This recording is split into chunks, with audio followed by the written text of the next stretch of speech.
اللهم صل على سيدنا محمد وعلى آله وصحبه وبارک وسلم وصلوا علیہ۔ اللہ کے رسول صلی اللہ علیہ وآلہ وسلم کے شام کے سفر سے واپسی کے بعد کا اب ہم درس کنٹینیو کریں گے کہ آپ صلی اللہ علیہ وآلہ وسلم جب بچپن میں شام گئے اور وہاں پہ بحیرہ راہب نے آپ صلی اللہ علیہ وسلم کی چچا سے کہا کہ انہیں واپس بھیج دیجئے کہ اہل کتاب نے اگر انہیں دیکھ لیا تو شدید نقصان پہنچائیں گے۔ تو آپ صلی اللہ علیہ وآلہ وسلم کو واپس بھیج دیا گیا۔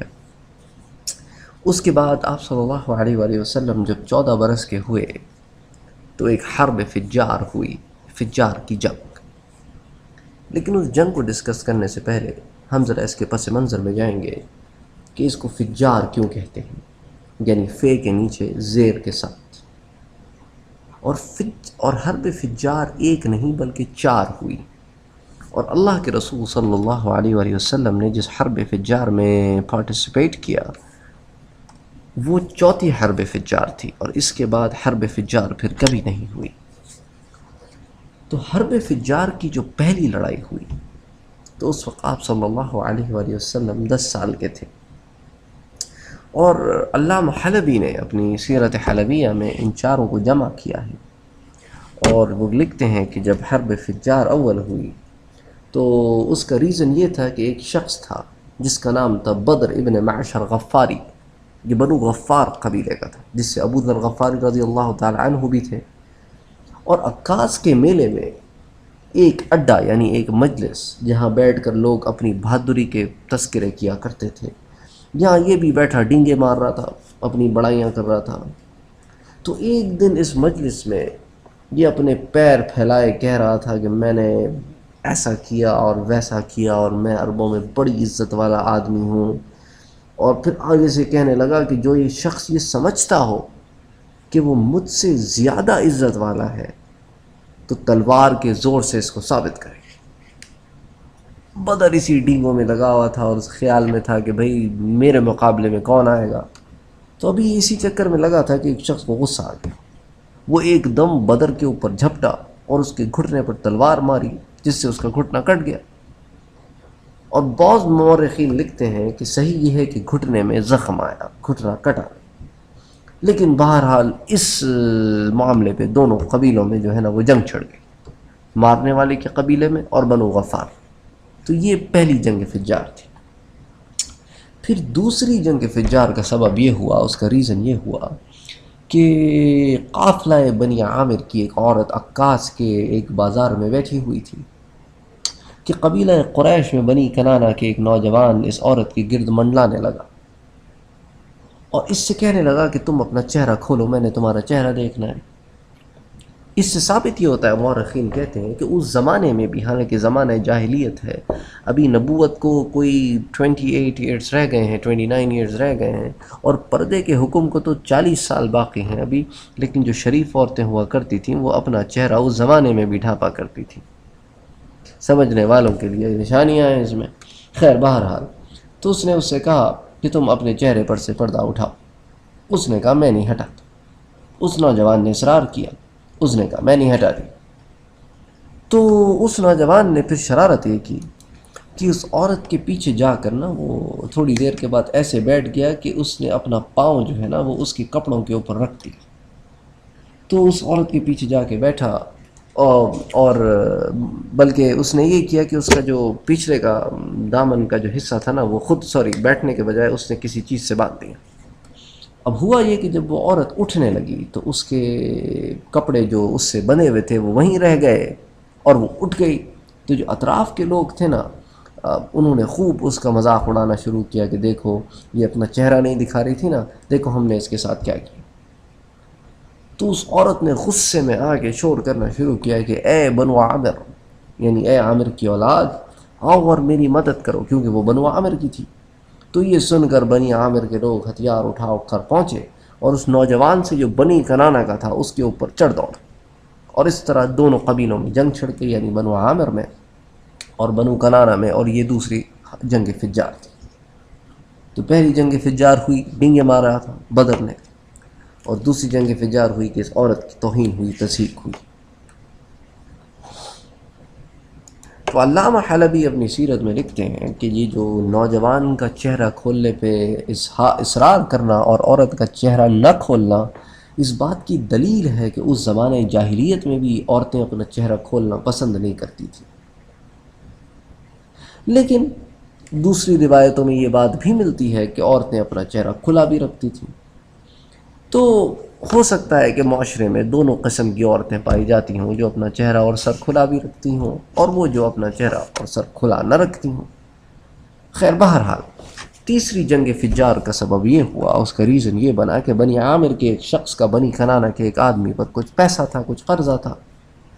بنی کنانہ کا یہ قرض دار آدمی قرضے کی ادائیگی میں ٹال مٹول کر رہا تھا۔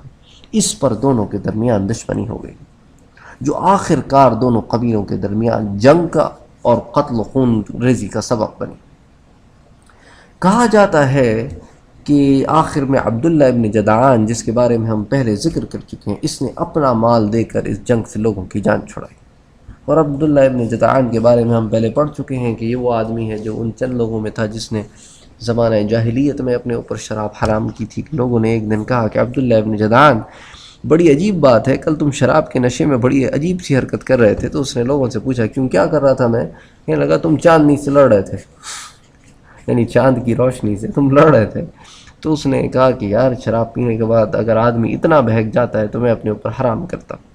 تو اس نے شراب پینی چھوڑ دی۔ پھر یہ اتنا بڑا آدمی تھا کہ یہ کئی سو لوگوں کی جو ہے نا ضیافت کرتا، اور بڑے بڑے تھال اور خوان اور دیگیں تیار کرتا، اور بعض مورخین تو اتنا لکھتے ہیں کہ اتنے بڑے بڑے اس کے دیگ ہوتے کہ اونٹ پر بیٹھ کر بھی کوئی چمچہ ڈال کے اس میں سے کھانا نکال سکتا۔ اور اللہ کے رسول کی روایت بھی ہم پڑھ چکے ہیں کہ آپ نے کہا کہ میں اس کے دیگوں کے سائے میں بیٹھتا۔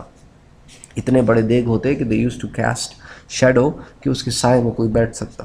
خیر، بہرحال یہ تمام روایتیں جو ہیں وہ عبداللہ ابن جدعان کے بارے میں ہیں۔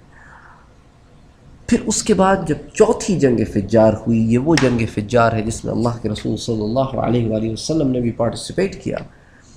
اور ابن سعد روایت کرتے ہیں کہ اللہ کے رسول نے فرمایا کہ میں اپنے چچاؤں کے ساتھ اس جنگ میں شریک ہوا، اور میں نے اس میں تیر چلائے، اور مجھے اس بات پر افسوس نہیں ہوا کہ میں اس میں کیوں شامل ہوا اور اس میں میں نے کیوں تیر چلائے۔ اس جنگ کے وقت حضرت کی عمر مبارک 14 سال کی تھی۔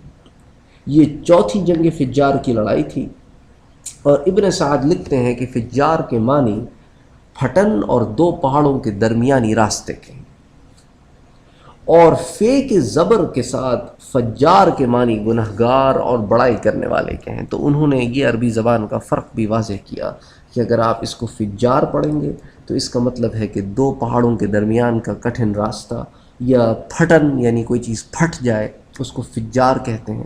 اور فجار اگر زبر کے ساتھ پڑھی جائے یعنی فتحہ کے ساتھ پڑھی جائے تو اس کا مطلب ہوتا ہے گنہگار اور بڑائی کرنے والا۔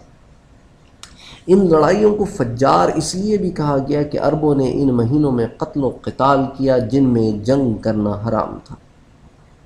مگر کچھ اور روایتیں بھی ہیں جن کا ہم بعد میں ذکر کریں گے کہ فجار کہنے کے پیچھے اور مقاصد بھی تھے ان جنگوں کو۔ Just to make the point clear کہ سارے چیزیں جو ہے نا they all point out to disputes, لڑائی جھگڑا، پھٹن اور اس قسم کے معاملات میں ہی اس کو بیسکلی کہا گیا۔ اور حضرت صلی اللہ علیہ وسلم نے جنگ فجار چہرم کے بارے میں آپ کی ایک روایت بھی ہے کہ آپ نے فرمایا کہ جب دشمن تیر چلاتے تو میں ان تیروں کو اٹھا کر اپنے چچاؤں کو دیتا۔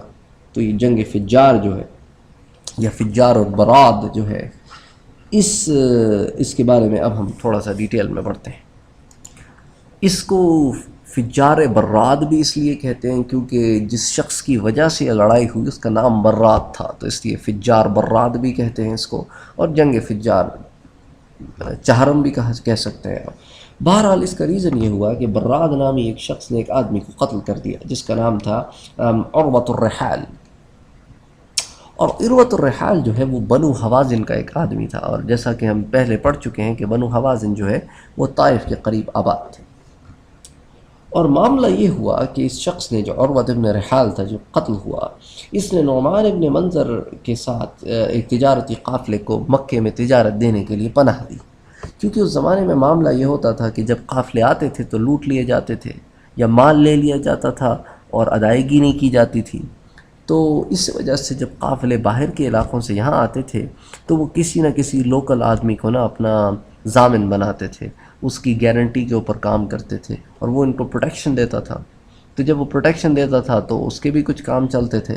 تو خیر بہرحال نعمان ابن منظر نے جو بیسیکلی ہیرا کا رہنے والا تھا، جو عراق کے قریب ایک شہر ہے جس کے بارے میں ہم سیرت النبی کے اول دروس میں بھی پڑھ چکے ہیں، کہ جہاں پر ربیعہ ابن نصر نے اپنی اولاد کو بھیجا جب اس کو خواب میں شقی اور صدر نے بتایا کہ تمہارے اس حکومت کے جانے کے بعد فنا فنا پھر لوگ آئیں گے اور اس کے بعد حضرت صلی اللہ علیہ وسلم کا زمانہ آئے گا، تو یہ ہیرا وہی شہر ہے۔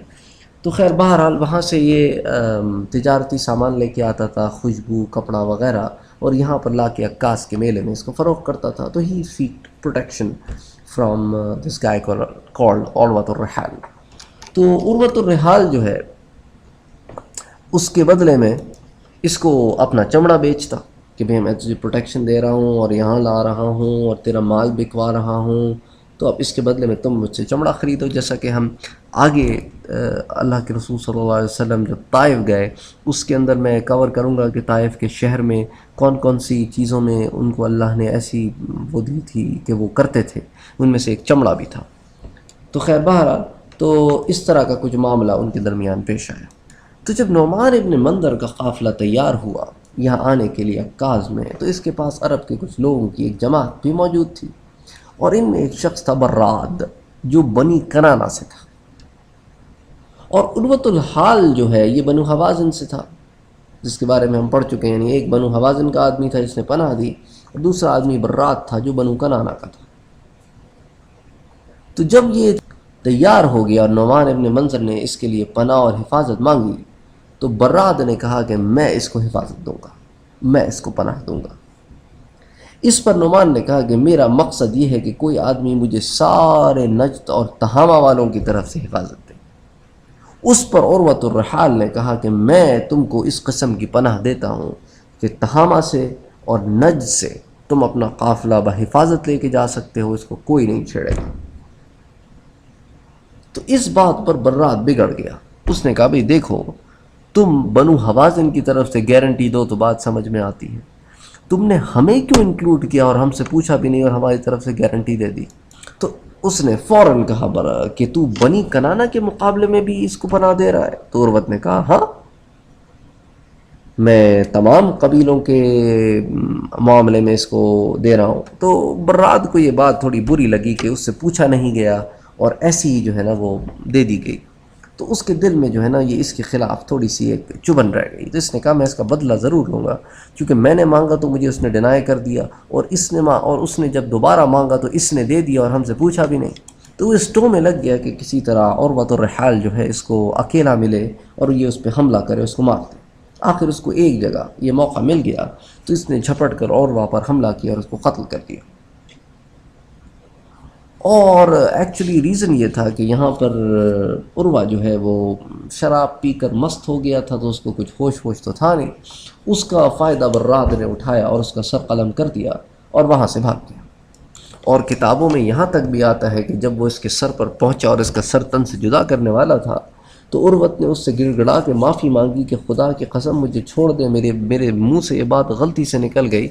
لیکن براد جو بھرا ہوا تھا غصے سے اس نے ایک نہ مانی اور اس کو قتل کر دیا۔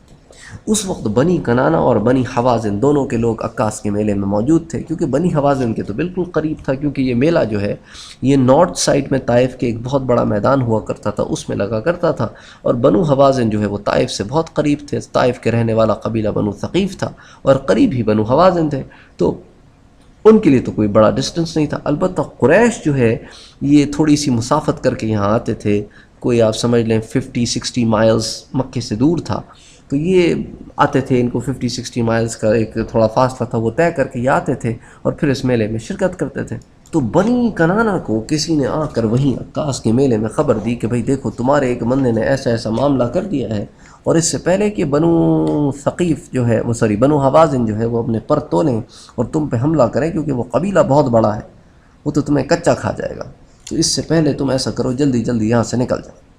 تو وہ جناب جلدی جلدی وہاں سے نکلے اور وہ حدود حرم میں داخل ہو گیا۔ حدود حرم میں قتال منع ہے، اور وہ حدود حرم میں داخل ہو گئے، اور انہوں نے اپنے تمام جو ان کے جن لوگوں کے ساتھ ان کے پیکٹ تھے ان کو سب کو جمع کرنا شروع کیا، جس میں قریش بھی تھے کہ اب بنو حوازن سے ہماری لڑائی ہوگی تو ہمارے ساتھ دو۔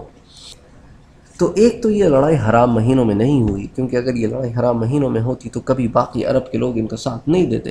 بہرحال اگلے دن جو ہے یہ سارے جو ہے میدان میں نکلے اور حدود حرم سے باہر نکلے، تو بنو حوازن وہاں سے اپنا لشکر لے کے آئے اور یہ قبائل یہاں سے اپنا لشکر لے کے گئے۔ تو بنو کنانہ اور قریش ایک طرف تھے اور دوسری طرف بنو حوازن تھے۔ تو خیر بہرحال جنگ شروع ہوئی۔ علامہ سہیلی کے نزدیک صحیح یہ ہے کہ یہ لڑائی 6 دن تک چلی، لیکن واللہ عالم کہ اس کی صحیح ڈیوریشن کیا تھی، کیونکہ اس کے اندر تھوڑا اختلاف ہے کہ یہ جنگ کتنے دن چلی، لیکن علامہ سہیلی کا یہ پوائنٹ آف ویو ہے۔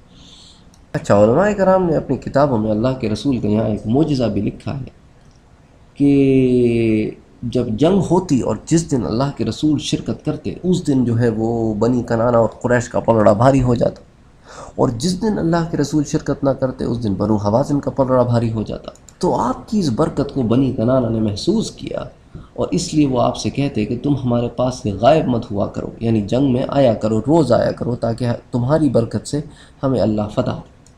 یہاں تک کتاب امتاع کا بیان ہے۔ اس میں یہ بھی کہا گیا ہے کہ حضرت نے اس جنگ کے دوران کسی دن ابو برا کے نیزہ مارا تھا۔ یہ ابو برا اس جنگ میں بنی قیس کا سردار اور ان کا لمبردار اور جھنڈا اٹھانے والا تھا۔ اس روایت میں نیزہ مارنے کے لیے فتن کا لفظ استعمال کیا گیا ہے، جس کو تیر مارنا بھی کہہ سکتے ہیں، لیکن خیر بہرحال بعض علماء نے کہا ہے کہ نہیں، آپ صلی اللہ علیہ وسلم نے صرف تیر اٹھا کے اپنے چچاؤں کو دیے تھے۔ تو خیر بہرحال یہ ایک ایسی فضیلت تھی جو کتابوں میں ذکر ہے، تو میں نے کہا کہ میں یہاں اس کو بھی مینشن کر دوں۔ اب ذرا جنگ کی ڈیٹیلز کی طرف آتے ہیں کہ جب جنگ کا میدان گرم ہوا تو اس جنگ کے دوران جو ہے امیہ ابن امیہ، حرب ابن امیہ اور ابو سفیان ابن حرب، یہ 3 جو لوگ تھے انہوں نے اپنے پیروں میں بیڑیاں ڈال دیں کہ اگر ہمارے پاؤں اکھڑنے بھی لگیں گے نا تو ہم میدان جنگ چھوڑ کے کہیں جائیں گے نہیں۔ خیر ابو سفیان کا چچا اور ابو سفیان کا باپ اور ابو سفیان کا دادا یہ سب تو کوئی مسلمان ہوئے نہیں، لیکن صرف ابو سفیان جو ہے وہ اسلام لے کے آئے۔ تو اس کام کو کرنے کی وجہ سے ان لوگوں کا نام عنالیس یعنی سیاہ پڑ گیا۔ اس جنگ میں قریش کی طرف سے سردار ابو سفیان کا باپ تھا جس کا نام تھا حرب ابن امیہ۔ اسی لیے آپ دیکھیں ابو سفیان کا جو خاندان ہے اس میں اللہ نے بڑے بڑے جرنیل پیدا کیے ہیں۔ ابو سفیان خود بعد میں مکے کا سردار بنا، پھر ابو سفیان کے بیٹے معاویہ بن ابی سفیان جو ہے انہوں نے تو 20 سال حکومت کی حضرت علی کی خلافت کے بعد، اور بڑی سکسیسفل حکومت کی، اور بڑا اسلام کے پیرامیٹرز کو دور دور تک پھیلایا۔ خیر بہرحال تو یہ کوئی خاندانی چیز تھی جنہوں نے اپنے آبا و اجداد سے سیکھی کہ مینیج کیسے کرتے ہیں، ریسورسز کیسے مینیج کی جاتی ہیں، اور جنگوں میں کیسے مینجمنٹ ہوتی ہے۔ تو یہ چیزیں تو خاندان میں بھی سیکھی جاتی ہیں، اس لیے آنے والی نسلوں میں بھی آتی ہیں۔ تو خیر بہرحال حرب کا ایک بھائی ہوا کرتا تھا ربیعہ، جس کا بیٹا ایک تھا عتبہ اور ایک تھا شیبہ، اور یہ دونوں سے وہ بہت محبت کرتا تھا، بے انتہا محبت کرتا تھا، کیونکہ بھائی کے مرنے کے بعد اسی نے اپنے بھتیجوں کی پرورش کی۔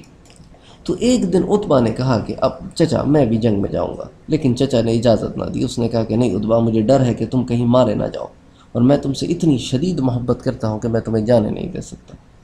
لیکن عتبہ جو ہے نا وہ چچا کی مرضی کے بغیر چپکے سے نکل کر میدان جنگ میں پہنچ گیا، اور حرب کو بھتیجے کے میدان جنگ میں آنے کی اس وقت خبر ہوئی جب وہ گھس چکا تھا نا میدان جنگ میں اور صفوں کی صفیں الٹا رہا تھا۔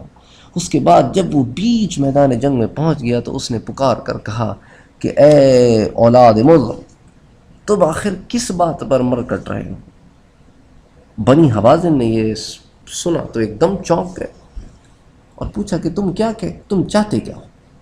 عتبہ نے کہا میں صلح چاہتا ہوں، اور صرف صلح چاہتا ہوں، اس رعایت کے ساتھ کہ ہم تمہارے مرنے والوں کی جان کی قیمت دے دیں گے اور تم ہمارے خون کو معاف کر دو گے۔ اچھا، یہ وہ وقت تھا کہ جب بنی کنانہ جو ہے وہ جنگ جیت رہے تھے، تو بنو حوازن کے لیے شرط ماننا ایک اچھی چیز تھی، کیونکہ they were losing the battle۔ تو اس وقت ہوا یہ کہ بنو حوازن نے کہا کہ اچھا تم بتاؤ کہ تم ہو کون؟ اس نے کہا کہ میں ہوں عتبہ بن ربیعہ۔ تو بنو حوازن نے کہا کہ اچھا جو کچھ تم کہہ رہے ہو وہ کیسے ہوگا؟ تو عتبہ نے کہا کہ ہم اپنے اس وعدے کی ضمانت میں تمہارے پاس اپنے میں سے کچھ لوگ رہن رکھوائیں گے، یعنی ٹیمپرری تم کو دے دیں گے، اور تم یہ سمجھ لو کہ ہم اپنا وعدہ پھر پورا کریں گے، کیونکہ تمہارے پاس ہمارے کچھ لوگ ہیں، اگر ہم اپنا وعدہ پورا نہیں کریں گے تو تم ان کی گردن مار دینا۔ تو بنو حوازن نے کہا اچھا اس کی گارنٹی کون دیتا ہے کہ یہ بندے ہم کو ملیں گے اگر ہم جنگ روک دیں؟ تو عتبہ نے کہا کہ اس کی گارنٹی میں ہوں۔ تو انہوں نے پوچھا اچھا تم عتبہ بن ربیعہ کتنے لوگ ہم کو گارنٹی کے طور پہ دو گے؟ تو اس نے کہا کہ میں 40 لوگوں کو تم کو دوں گا۔ تو انہوں نے کہا ٹھیک ہے تم ہمیں 40 لوگ دو اور یہ تمہاری گارنٹی ہوگی اور ہم جنگ روک دیتے ہیں۔ خیر بہرحال جب یہ گارنٹی کے لوگ جو ہے وہ بنی حوازن کے قبضے میں آ گئے تو انہوں نے اپنے مرنے والوں کا خون قریش کو اور بنی کنانہ کو معاف کر دیا اور ان لوگوں کو چھوڑ دیا، اور اس طرح سے یہ جنگ ختم ہو گئی۔ ایک روایت میں یوں بھی ہے کہ قریش نے حوازن کے مقتولوں کی لاشیں ان کو لوٹا دیں اور جنگ کی آگ ٹھنڈی ہو گئی، اور یہ بھی کہا جاتا ہے کہ اس روایت کو صحیح مان لینے کی صورت میں بھی نتیجہ ایک ہی رہتا ہے کہ یہ جنگ بہرحال کسی طرح امن کے ساتھ ختم ہو گئی، اور اس جنگ کا پورا کے پورا صحرا عتبہ ابن ربیعہ کے سر گیا، اور یہ عتبہ ابن ربیعہ دین اسلام سے تو محروم رہا اور جنگ بدر میں مارا گیا۔ اور یہی عتبہ ابن ربیعہ ہے جو حضرت ابو سفیان کی بیوی ہندہ کا باپ تھا اور حضرت امیر معاویہ کا نانا تھا۔ تو اس کا ابو سفیان سے کافی کلوز ریلیشن شپ تھا، اور یہی ایک سبب تھا کہ ہندہ نے یہ قسم کھائی تھی اپنے باپ کے مرنے کی اور اپنے بھائی کے مرنے کی کہ میں جو ہوں وہ اللہ کے رسول صلی اللہ علیہ وآلہ وسلم کے چچا حمزہ کا کلیجہ چباؤں گی، جو کہ اس نے عہد احد کے دن کیا۔ تو خیر بہرحال یہ عتبہ ابن ربیعہ اس دن مارا گیا بدر میں، لیکن اس جنگ فجار میں ساری جنگ رکوانے کا سہرا اس کے سر جاتا ہے۔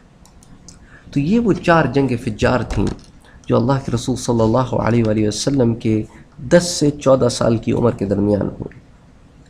انشاءاللہ اگلے لیکچر میں ہم حلف الفضول کے بارے میں بات کریں گے، اور اس کا نام حلف الفضول کیوں رکھا گیا، اور اللہ کے رسول صلی اللہ علیہ وآلہ وسلم کے نزدیک اس کی کیا اہمیت تھی۔ وما علینا الا البلاغ، اللہم صل علی سیدنا محمد۔